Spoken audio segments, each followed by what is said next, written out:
Good afternoon, everyone. Welcome to the webinar. My name is Elena Sierra. I'm the Director of Networks for FPSA. Our partner in saving energy costs for our members is Transparent Energy. Here today to help talk about that is David Blair and Jane Seagraves, both from Transparent Energy. Combined, they both have 25 years experience in the transport in the energy business, and they're here today to talk to you about how they can help save you and your expenses. So go ahead, David. Why don't you take it away? Thank you very much for that warm welcome. Also, thanks to the FPSA for what was a very warm welcome for myself and for our Vice President of Associations, Jane Seagraves, just a couple short weeks ago down in San Antonio, Texas. It was a wonderful conference, a great venue, a lot of good conversation and dialogue. For those of you who might remember me, I'm David Blair, Vice President of New Business Development for Transparent Energy. We are, as I said in San Antonio during my speech before the kickoff breakfast, we are here to help. We are your official energy consultant and advisor, and it's a pleasure to be with you this afternoon. Today, we're going to cover a little bit of what I touched on down in San Antonio, and we are truly living in historic times. A lot of commodity discussion down there in San Antonio, a lot of talk about wheat, flour, food commodities, obviously for this association. Well, obviously, as you may have guessed, I'm going to stick to energy commodity, today being electrical commodity and its direct settlement costs that are, in almost every case, decided by what's happening with wholesale natural gas. So good to be with you. We'll go through this section, a little bit of a market update, market landscape, and then we're going to stop for questions. And then for those of you that weren't able to attend the conference or just need a good review, I'm going to review a little bit about us and what we do here at Transparent Energy. And I do want to mention, if you have smartphones, you want to follow us on LinkedIn, please do so. We put a lot of important information that we compile internally and use a lot of external data and narratives to send out a lot of great information on the socials, important energy market updates, educational energy content, familiarization with energy procurement. All of our experts are happy to help with that. You see there on LinkedIn. And then today, just as our gift, our way of saying thank you for your attention and the opportunity to serve you at FPSA, follow us directly during this presentation, and you'll be entered into a drawing for a $100 Amazon gift card. Without further ado, some news. So for those of you that might remember when I mentioned this down in San Antonio again at the conference, or any of the information that we've been sending out through our bi-monthly market intelligence packages or our great newsletter that we send out to our prospects and our clients, the price of wholesale natural gas, that being the main source of what we use to generate power in the United States, during the pandemic was trending at one of the lowest points in deregulated history. As you'll recall, the different states in the United States have different utility zones and different laws pertaining to what is open trading for natural gas, or known as deregulation. That meaning in a certain state like my home state of Texas, you have the option to shop your supplier for electricity. The natural gas rules are a little different compared to a state where, say like Missouri, where it's open trading for natural gas, but there is no deregulation for electricity. So we're talking about deregulated wholesale natural gas, and back right during the pandemic, it was trading at less than $1.50 per MMBTU, July of 2020. The demand since then since that time has decreased. One of the main reasons, obviously, is most unfortunately a lot of businesses shut down. Some, again, most unfortunately, did not come back, did not return. We refer to that in the business as demand destruction. A lot of need for the pull of either physical natural gas or electricity was not needed during the pandemic, or was mandated to be shut down. So a lot of my friends and family in the area, a lot of natural gas producers being down in Texas, or I know there are many of you, the members of FPSA in a state like Pennsylvania, are familiar with fracking, familiar with natural gas, how this stuff is extracted, put into physical pipelines, and then used to generate our power. A lot of them went belly up. They went out of business. They just couldn't make any money because prices were so low. and then so a lot of the larger ones were able to hang around. Some of the smaller mid-size folks never came back. During that time, we saw historical lows for the price of power and gas, and there was no indication that there would be any material change over the next 3 or 4 years. Okay, so what's happening out there? We've heard something completely different today, and we look at, this is a historical look back at wholesale natural gas rates. When I got into the business back in 07, 08, natural gas wasn't so cheap. Power wasn't always so cheap, depending on where you were in the country. And then, you know, as more pipelines were set up, as more activity pertaining to the actual physical movement of natural gas and being put online to generate electricity and power plants came about, then we hit this this period of very cheap energy. About 2016, 2015, 2016, we entered what was known as sort of the fracking boom or the fracking honeymoon. I'm sure you're familiar, but it's basically a new technology, a new method in where we could extract natural gas, and that created a glut of supply. Energy was very cheap. Physical natural gas and the electricity that we use natural gas to generate, very, very inexpensive. Things are changing, and they're changing rapidly. This is where we were back during 2020, the pandemic. You can see at the bottom the dates. I know things in Texas started to shut down around March. Some areas of the country were a bit earlier, but you see here that that blue line, this is one section of the country that represents settlement cost of power, and then that orange line representing the physical natural gas. This is where we were in 2020. Here's where we are today. So prices have gone up, they've continued to go up, and as of now, there's no narrative or data that I can share. I have a couple ideas, which I'll mention later, but there's really nothing to indicate that this is going to stop anytime soon. And this is another really compelling graph that we wanted to include today. These are all the what are known as futures averages. These are all the averages for wholesale trading of natural gas. And so when you go to market, whether you have a year, 2 years left on your contract, if you're maybe on supply with utility and looking for competitive supply, this is our main indicator of where settlement cost of retail power might be, and then of course the physical natural gas. Electricity is interesting because it is a commodity, but it's not really a thing, it's an event. And so again, to reiterate, we have to use this data generated by natural gas futures to figure out where electricity will settle. So at the top there you see at the time pulling this during the pandemic, October of 20, what some of these futures rates, you can see toward the back end of the curve, nice little numbers under $3, nice cheap energy. And then today, I've not seen this in my career. I've been doing this a while. We've jumped over. I thought $5 was a big deal. Our team was quite surprised to see that. Now we're over $6. And then the issue becomes, for those of you that even have a year or 2 years left, I want you to take a hard look at this for your gas and your power, because this is what has us really paying attention and monitoring. When these back end averages start to rise and that curve flattens out, that's when everyone turns essentially into a price taker. It cuts down on the strategy that we have at our disposal to serve you as members.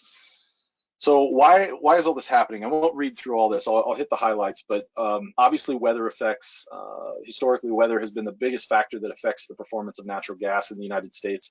So in the summer of 21, some of you might remember, I certainly do, being down here in Texas, and our neighbors over in Louisiana remember Hurricane Ida hit the Gulf Coast and really had a significant effect on operations and the way that we handle some of the movement of this physical natural gas and some of the liquefied natural gas, which I'll talk about next.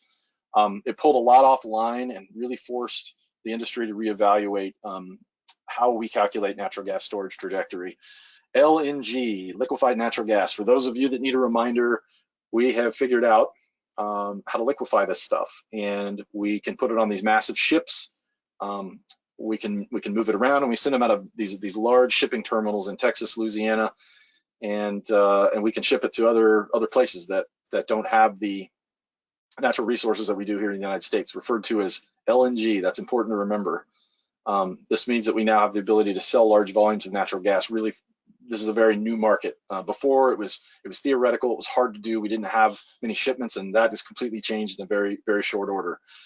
LNG rates for 2021 have risen substantially as domestic sale range between $4.50. I just showed you that last chart. I had to update that now to $6. Well, they're selling this at a rate to say a country like China, the largest importer of natural gas, certainly the biggest buyer from the United States, at $45 per MMBTU. And I would make a claim that's probably closer to 50 now, given what's happened in the market in the last couple of weeks. Large, massive volumes to China. They're stockpiling, they're shipping it in droves like we've never seen before. And again, I want to reiterate, this is a brand new market. It's just begun. So that's something to watch. Then, as you know, first and foremost, thoughts and prayers to the people of Ukraine as they handle this awful situation where Russia has invaded their country. There's unavoidable business we have to discuss. I don't want to seem like I don't have a heart, but to the business part we're discussing today, the United States has put a rush on additional terminals we will now need to ship even more liquefied natural gas to Western Europe. Why? Because depending on what happens with this conflict, Western Europe, Europe as a whole really could be completely cut off from Russia for their energy needs. And the United States just surpassed Australia as the world leader in the exporter of natural gas. And for any of you that haven't looked at a globe recently, we are a lot closer to Europe than Australia. And so it's going to be us. Oh, and also we have cut all Russian ties for imports of oil, which is about 10% of our supply. Again, nothing bearish, no narrative on containing this price. Further domestically, I don't think it's any secret. This administration in Washington is not interested in large fracking projects. They've made it very clear they're going to focus on expanding technology with wind, with solar, bringing large-scale renewable online, and also it doesn't look like there'll be further pipeline expansion or activity, at least in the near term. So all these things create sort of this perfect storm. And then there's one more thing. And those of you, if that wasn't enough, all this happening at once, for those of you that remember my speech down at the conference, I am a Chiefs fan. I was a little disappointed in the Super Bowl, this last Super Bowl. I thought we had a good chance to be in it, but congratulations to the victors. But for those of you that watch, whether you are a football fan or whether you like the commercials, you notice something. The car commercials. For the first time, almost without exception, what did you notice? Every single one, not just Tesla, not just a startup, but all these major US car makers have committed to changing over their fleet of internal combustion engines to electric. They're electrifying their fleet, basically, is what I'm saying. It's happening now. Some of you probably have friends or colleagues that have purchased an all-electric vehicle. The ranges that these batteries go on are growing. The technology is expanding, but you still have to have electricity to power all these millions of cars. What are we going to do that with? Renewable energy is wonderful. Down here in Texas, we're at 25% wind. It's a great source of energy. It's cleaner than coal, less volatile than nuclear can be. But we're just not there yet. We're not even close to take, say, 30 million cars and electrify them. Where is that going to come from? There'll have to be new power plants that are built. How are we going to generate that power? You guessed it, more natural gas. So I wasn't kidding when I said before that we really the area of cheap energy in the U.S. is over. So in summary, the combination of LNG pressure and supply and EV charging pressure on demand indicates that pricing will not stabilize solely because of reduced weather pressure post-winter. Well, as I've said, it used to be that weather would really be the largest factor. We're not even certain that weather will affect this, maybe a little bit, maybe temporarily, but not like it used to. So this means that the cost of physical natural gas will continue to increase, and thus, as I've said, the settlement cost of power at your facilities will continue to increase, not according to me, but according to the data and the things going on around the globe. This really is just showing you what's happened with LNG exports since 2017. The main takeaway is surging interest in global LNG supplies in the wake of Russia's invasion of Ukraine is helping to underpin the next wave of LNG export facilities, which I mentioned, coming out of the United States, shipping to Western Europe. Some massive increases you can see, where this was just a fledgling market, sort of almost more theoretical, or an idea that we could do this. And then now here we are in 2022, as you can see at the top there, really rapid increases. And of course, these groups are making a lot more margin selling it overseas than here at home, and we're feeling it. Really, the main point, the main takeaway on this slide, these are rig counts. We had an all-time low in later 2020 for rig counts for oil and natural gas, and due to a desperate need for domestic supply, some of these rigs have been pulled back online. You can see the big drop there during and after the pandemic, and then how many of these rigs have come back online in 22. In addition to talks between Ukraine and Russia, however, a renewed COVID outbreak in China is leading to rising shutdowns as Omicron spreads rapidly. China is world's largest importer of oil, LNG, and coal, and economic disruptions due to COVID lockdowns could provide relief to extraordinarily tight international energy markets. So we're pulling on more rigs here, but that is quite a process to turn the ship. So the key takeaways for today, I don't want to be an alarmist, and I don't intend to scare anyone, but this is the data, this is what's happening, and it's our job here at TE to make sure that you're informed and that you have some strategies moving forward. Large energy users of electricity and natural gas should consider fixing at least a portion of their usage further out than they might have historically. I'm going to be so bold as to tell you that we know what's going to happen in the future, but we are looking at this data, and we've seen a lot of large energy users. We advise a lot of associations. We have a robust book of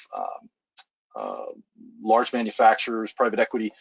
A lot of those that were shopping short term have completely turned just a 180. 12 and 24 month purchases for years have now turned into 60 and 72 month positions, hedges. Why? Because we don't know where the top of this is.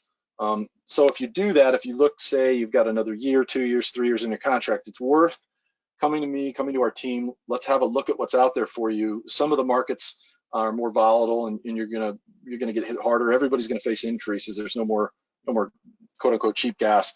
So what kind of increase are you facing? Is it better to sort of take your medicine now and not get really sick later, to use kind of a traditional Southern analogy?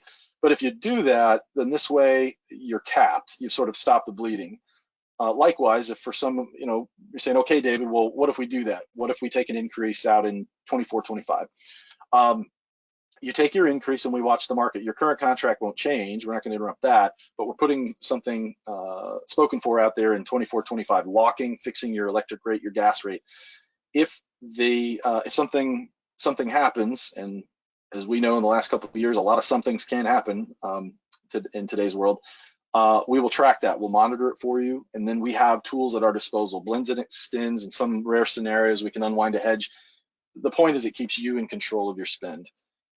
So the summary is that the data indicates the riskiest of all behavior is simply sit, wait, hope.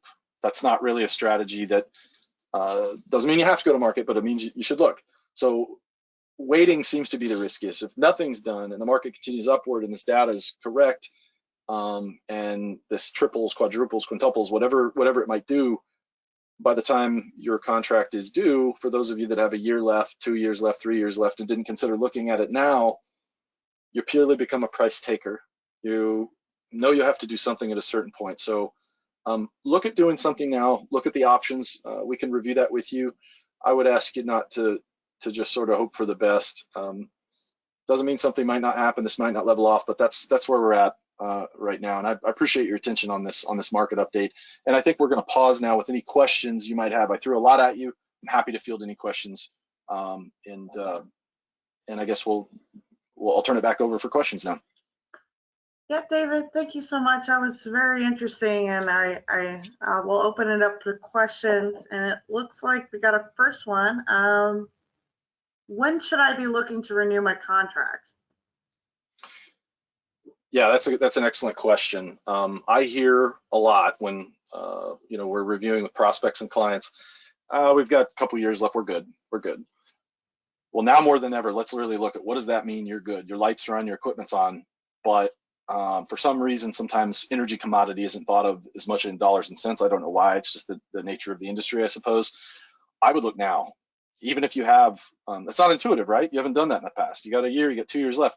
We're always looking at these contracts at least a year in advance, very proactive market-based firm at TE.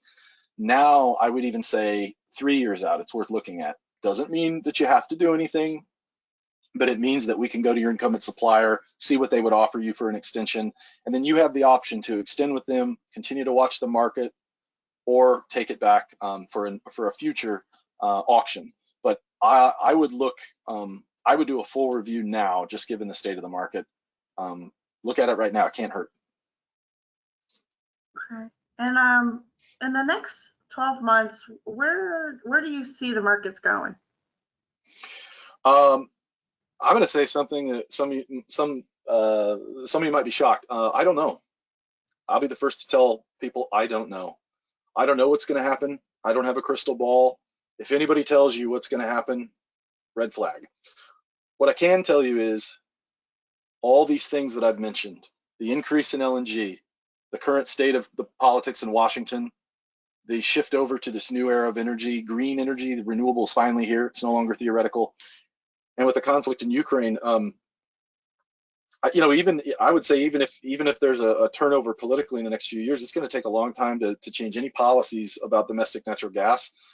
So I expect this to continue to increase, and I expect future continued volatility. It's really going to take some other factor that we can't predict yet to bring this down, and so far the data doesn't indicate that. So at least at these levels and higher is where the data indicates today that this is going to go. All right, and then we have a third question. If the war in Ukraine ended today, would prices recede? I mean, it's a great question. The geopolitical part of this is really complicated the mix. We already had LNG. We already had a change in administration in Washington. We've got the lowest accessible amount of natural gas, and we've got EVs going online. This conflict has really thrown a wrench in the mix. The short answer is, I don't really see a way that this conflict just ends as far as an economic standpoint. Even if there were some sort of agreement reached, I expect that markets will continue to stay volatile. Now, one could argue that oil and gas flowing from Russia into Europe would help stabilize the situation, but it does appear that regardless, Europe has decided that they're going to be a major importer of natural gas, and we're going to be the ones shipping it to them. So no, I don't expect it to change. Even if I don't have a crystal ball. I don't know for sure, but the data doesn't indicate taking away one of these factors is really going to do a whole lot to change the trajectory. Okay. I don't see any other questions that have come in, so I'll throw it back to you. Sure. Thank you. Those are excellent questions. I appreciate these questions. And again, I just want to reiterate, any question we get, we just go off of data. We go off of facts. We don't try to really predict the future. So we look at that. We look at weather models. We look at geopolitical situations. We look at we have a great team. Our analysts, our pricing desk. We look at a lot of stuff. And at the end of the day, it's about data and facts, and that's what we try to base our conversations with our prospects and customers associations, the FPSA. It's based on data and facts. So I'm going to go over just a couple of factoids about transparent energy. Again, for those of you that didn't know, or you're new to the realization that we're now your official energy advisor and consultant, I'm going to go through a little bit about who we are, what we do, how we do it, and then I think we have another Q&A panel at the end, if I'm not mistaken. But as of to date, we've transacted more than $2 billion worth of electrical, natural gas, and green credit transactions, creating more than $110 million of value created for our clients. I think this number is even higher today, but we have approximately 2,200 clients across the U.S. in more than 100 utilities and in 22 states. We've run more than 10,000 pricing events or auctions. That's what we're known for, is our reverse auction platform, or our sealed bid auction for some of our smaller and mid-sized customers. We have more than 75 registered suppliers. That's one of the largest book of suppliers in the nation. And as you can imagine, simple economics, the more suppliers competing for your business, the further we can help drive down the price. And we're really proud of this. We're first now in the nation for reverse auction administration for community choice aggregation in the US. We've done several large scale community aggregations that were offset by RECs or renewable energy, most recently Sustainable Westchester, and then the city of Yonkers, just outside of New York City. Great folks there, happy to be of service, and those are the two largest we've most recently completed, and it puts us in the one spot. The most positive business outcome of whether you're government in the private sector, you're in cold storage, refining, whatever it is, what is the positive business outcome? Why did FPSA partner with us? What can we do that's different? Well, our platform is designed to outperform any other globally known procurement process by at least 7 to 8%. And I'll dip into exactly how we do that. As I mentioned, we're a very proactive firm. We're not a standard broker. We're certainly not a supplier. We're not just chasing down the expiration dates of electrical supply and natural gas. A lot of times you'll see even the most well-meaning companies sort of treating those energy commodity contracts like a janitorial contract, where it's just expiration date to expiration date. It's really the opposite of what we do. We go on what's happening in the market, what's best for the customer. We're going to look at those trading rates I showed you. We're going to explain it in a way that's quick, pithy, as our president likes to say, and make sure that you really understand when the ideal time to go to market is. For those that aren't going to the market at the right time, they may never know it, but it could be a $250,000 mistake, $1 million mistake. You have to go to market at the right time, what makes the most sense for your load volume. That represents on average about 2 to 3% of that 7 to 8 we talked about. Larger supplier network, I just touched on that. The average increase when we get involved, if you've done what we call a standard paper-based RFP process, or you have an in-house team or a broker, when we get involved, the average increase in supplier pool, meaning more people competing for your business, thus more competition driving down price for you, 200 to 300% more suppliers for your members than what you'd get in any other known process. All suppliers are vetted internally and by their relative PUCs and utilities, solvent, relevant blue chip suppliers. Live reverse auctions, the platform is designed to compress the supplier's margin to the lowest possible point at any given point in time. So just as a sheer byproduct of running an auction, we're essentially creating a black market. We're creating an event that can't be duplicated by the most well-meaning consulting shop, broker, haggling with suppliers. It's a perfect system. It eliminates almost all human error, and the fact that it's day of and these suppliers have under their employee teams that do nothing Monday through Friday but try to figure out how to win on our platform, you're going to see crazy margin compression day of, on average, another 2 to 3% of the aforementioned 7 to 8.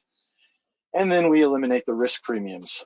For those of you that have shopped with a standard broker in the past, have called suppliers on your own, all these suppliers, and we have a lot of our team used to work on the supply side, and they can attest, all these suppliers, the pricing that you're sending it to you outside of our process and platform, they've got a 2 to 3% contract value risk premium built in. Why do they do that? Because there's really no conviction, there's no process behind what they're doing. Typically they're pulling pricing, talking to one broker one day, another supplier the next day, and someone's child gets sick and they're off the desk and someone fills in. You can get pricing that way, somebody can make an Excel sheet and you can do it, but it's 2022. Our process and our platform will peel off an additional 2 to 3%. Why? Because the suppliers know 95% of our contracts, of our auctions, result in an awarded contract that day. We do all the work ahead of time. We answer all the questions of the executives, of the attorneys. All of it's done so that we can go in a calm and deliberate manner to day of auction. And those suppliers don't need to do that. They know, again, when transparent energy is involved, 95% of the time, a contract's going to award that day. They strip out those risk premiums. We ensure that. That's an additional 2 to 3%, thus rounding out the 7 to 8% outperformance, how we are going to outperform anybody else in the business. And that's at least 7 to 8%. Let's highlight those words, at least.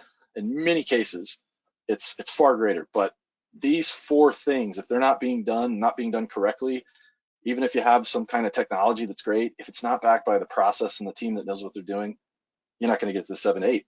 I'm happy to say that as of now, we can do that. I'm also happy to announce we are changing with the times. We're a very proactive firm, as I mentioned, and this was a lot of credit goes to our owners to put all this in place before it happened. But we could see this renewable energy future is finally upon us. It's not the 1970s anymore, where it's theoretical and a little bit of solar comes into play, and then you kind of don't hear about it for a while. This is meaningful, and you just follow the money and look at the major car makers, and you see that this is really, we're going through a transition. Natural gas is going to be the gap fuel, but we're happy to offer through our auction platform and our process carbon offsets, renewable energy certificates, RECs, community solar, renewable backed contracts, offsite power purchase agreements. I'll even throw distributed generation in there, virtual power purchase agreements. These are all new renewable projects where our Vice President of Partnerships and Renewable Energy, David Braun, will step in. He and his team will work with my team to make sure that first and foremost, we're looking at both of these at the same time. It's much more effective to run an auction for your standard power, but then include, say, renewable energy credits, RECs, whatever percentage you're looking for, because in many cases, not all, but in many cases, you can have a high percentage renewable product for your electricity at your company for the same or lesser cost than you do it if you have sort of one REC team that shops the RECs and then another standard paper-based procurement team. It's much more effective to do them through the TE platform, and we're happy to announce that. This is a snapshot of what the software looks like. You at your facility, if you wanted to take a look at what we do, we gather just a couple of documents, pull your usage, and then if you decide we take you to auction, this is what it would look like. It's color coded by tranche or by term. You can load any type of product if you wanted to, for those of you familiar with the products, block and hedge or fixed rate, whatever you want to do for your electric or natural gas. And then this is yours. This is a cloud-based link. No digging through files or Excel sheets. It's one link that you own. You click on this and it shows you the timestamp bids from all the suppliers, current bids on the top there, and the best bids, obviously the lowest price at the bottom. It's all there. And from wholesale to retail, you have the lowest trading rate at the time you went to market. And if we're doing our job and we do it well, you went to market at the right time. This is what it looks like. It's intuitive. It's aesthetically pleasing as software goes, and it's our own software.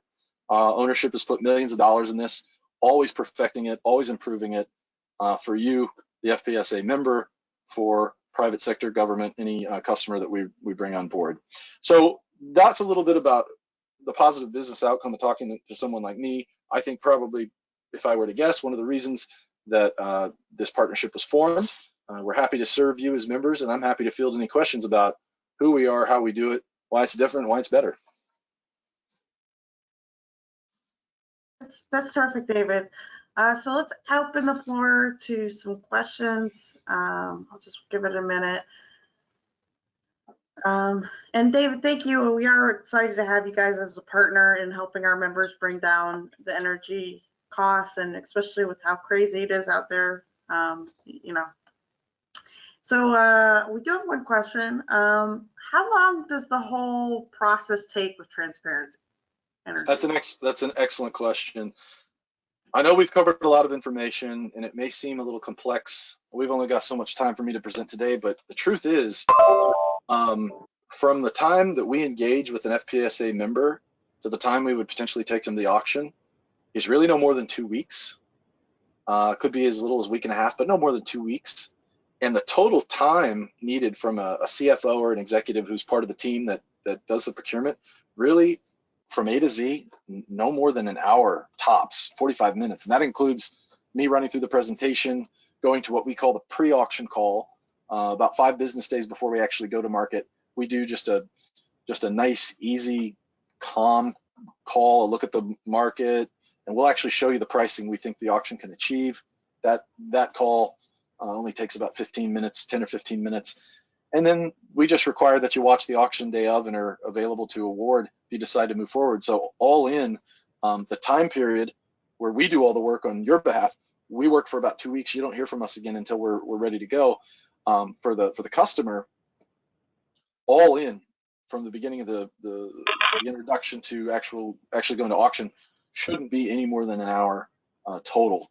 And that's broken up. So very little time on your part, a lot of time, a lot of resources on our part, but that's what we do. That's great. How much documentation do you need to start the process? We need your social security number, your bank accounts. No, very, very little. There's no overarching. I think one of the reasons let's face it, we've talked a lot about food commodity down at the conference, talk about energy, but what's the most precious commodity? It's our time. A lot of customers that work on these procurement teams, these massive facilities that are using billions of kilowatt hours, they love the savings, they love the 7-8%, the whole thing, but they really appreciate the time is saved from them haggling with, hearing this from a broker, hearing that from a supplier. We're the ultimate funnel accountability. So if somebody's talking or claiming or saying, that's fine. Let us do the work. We'll put it through our process and let's see how it comes out in the wash. If they were telling the truth and they're really the greatest thing, they'll win the auction, won't they? Unfortunately, doesn't always happen, as you can imagine. We need 2 documents. One's called a letter of authorization. It's a 1-pager. It just gives us authority to pull your usage from the utility, so we know what we're doing, the data, and it gives us a temporary period of exclusivity, so we can actually put this together, and the utility knows that we have your authority to pull this, as well as a supplier pool. And then we have an exchange agreement. That's just a 2-pager. It's a licensing agreement, essentially, giving you. There's a built-in NDA. We don't talk about you. You don't talk about us. You can use our platform. And the only thing we ask in that is that if there's some disruption in the market while we're in that 2-week period I mentioned, something crazy happens, a ship gets stuck in a canal, the start of another pandemic, whatever it is, we're going to alert you first, and we're probably going to cancel that auction. And we just ask for another 2 weeks to come back until that's normalized, where it's just a cooling period. That's all we ask, but there's really nothing legally binding or overarching. 2 documents, some bill copies, a contract copy if you can send us one.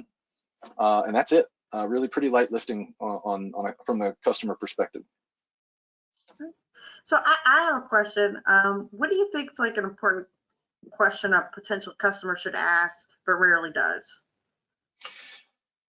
I think what I hear is, well, why should we make the change to you? We've had our broker for years. What are you doing different? And to that, I answer your question with a question. Well, what has your broker recently done in the last year to change the way he, she, or they might serve you? I know what we've done. I know we put millions of dollars into our platform, and we're constantly enhancing our technology. We change things weekly on this team. Our IT team, our software team's the best. Our pricing team, we're constantly adjusting, monitoring our own internal strategy to serve our customer. And the bottom line from the business side is, if your broker's sending you some bids from 4 or 5 suppliers and it's an Excel sheet, I don't see, pun intended, a lot of transparency in that. A lot of what's happening in this industry, from you name it, utility supply, supplier advertising, brokers, it's pretty opaque.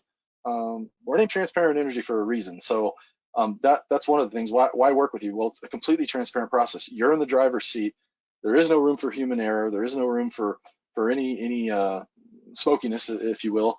And the 7-8%. The 7-8%, if your broker or your in-house team isn't taking you to the market at the right time, experiencing margin compression, which they can if they're not using our platform, increasing the supplier pool and eliminating risk, the futures risk that we strip out, then you're overspending. That's great. The same for the time thing I mentioned too. It's a lot, a week and a half, 2 weeks, that's it. We do all the work, as opposed to a lot of folks I talk to, sometimes it takes weeks or months to finally get a contract done. So the time is another huge part of this. No, that's great to know and to hear. And it really does sound like a full transparent process that any member should take advantage of. Now, I just want to say I'm a really bad salesman. I'm not a salesman. I'm a process expert. I really don't have to. I love my job. I believe in the process. We've got a great team here, the TE family. We're happy to serve you. And quite frankly, if we don't do every single thing, we're a results-based company. We exist purely based on results. So if we didn't do what we say we can do, our company wouldn't exist. I believe in our process and our people, and honored to serve you guys. Yeah, that'd be great. Well, I want to thank you for your time, and you as well, Jane. And I just want to encourage all of our members, if you're watching this live, you'll receive the recording link. You can share it with your CFO. If you're watching this recording from our social media platforms, feel free to make a comment below, and we'll definitely get back to you with an answer. But thank you, David, and thank you, Jane, for your time today. And I hope everyone has a good afternoon. Thank you. Thank you very much. Appreciate it. Bye-bye. Bye.